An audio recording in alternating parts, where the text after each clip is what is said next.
আসসালামু আলাইকুম। আমার নতুন আরেকটি ভিডিওতে আপনাদের সবাইকে স্বাগত জানাচ্ছি। বাইকের মাইলেজ বৃদ্ধি করার উপায় নিয়ে আজকের এই ভিডিওতে আলোচনা করব।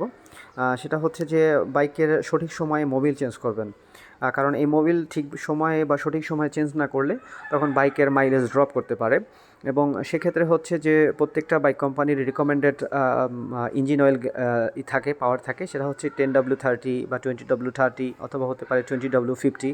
সো যে বাইক কোম্পানি যেই গ্রেডের মোবিল সাজেস্ট করবে বা ইঞ্জিন অয়েল সাজেস্ট করবে, অবশ্যই সেই গ্রেডেরই ইঞ্জিন অয়েলটা ব্যবহার করবেন। যেমন 10W30 বলা হয়েছে আপনাকে ব্যবহার করতে, কিন্তু আপনি হুট করে গিয়ে 20W30 ব্যবহার করতে যাবেন না। সো এক্ষেত্রে ইঞ্জিন মারাত্মক প্রভাব ফেলে ইঞ্জিনের ওপরে। এবং অবশ্যই যেটা করবেন সেটা হচ্ছে, গুরুত্বপূর্ণ ব্যাপার হচ্ছে যে অবশ্যই অরিজিনাল ইঞ্জিন অয়েল ব্যবহার করবেন। সেক্ষেত্রে আপনি বাইকের শোরুম থেকেও নিতে পারেন অথবা হচ্ছে যে কোনো জায়গা থেকে নেন না কেন, অবশ্যই যেন সেটা অরিজিনাল হয় সে ব্যাপারটা খেয়াল করবেন। আর কিভাবে আপনারা হচ্ছে ইঞ্জিন অয়েলটা চেঞ্জ করবে সেটার একটা নিয়ম আছে।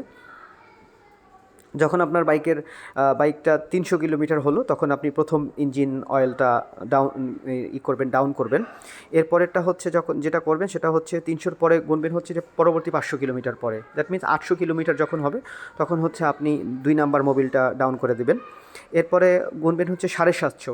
দ্যাট মিনস হচ্ছে 800-র পরে 750 হচ্ছে 1550। 1550 কিলো যখন হবে তখন 3 নাম্বার মোবিলটা আপনারা ডাউন করে ফেলবেন। এরপরেরটা হচ্ছে 1000। 1000 কিলো যখন হয়ে যাবে তখন মোবিলটা ডাউন করে দেবেন। এইভাবে করে পরবর্তী 1000 বা 1200 কিলোমিটার পর পর আপনারা মোবিলটা চেঞ্জ করবেন, এবং সেটা হচ্ছে মিনারেল যেটা আছে মোবিল, ওইটা চেঞ্জ করবেন। আর যদি সিনথেটিক ব্যবহার করেন তো সেক্ষেত্রে হচ্ছে এক্ষেত্রে যদি 5000 বা 7000 কিলো পর সিনথেটিক চেঞ্জ করেন, তাহলে সেক্ষেত্রে এক একটা সিনথেটিক দিয়ে আপনি প্রায় 2000, 2500, কখনো 3000 কিলোমিটারও পরও চেঞ্জ করতে পারবেন। তো অবশ্যই মোবিল চেঞ্জের নিয়মটা ভালোভাবে জেনে নেবেন। তো আজকে এই পর্যন্তই রইল। আমার ভিডিও যদি ভালো লেগে থাকে আমাকে একটা লাইক এবং সাবস্ক্রাইব করবেন। আসসালামু আলাইকুম।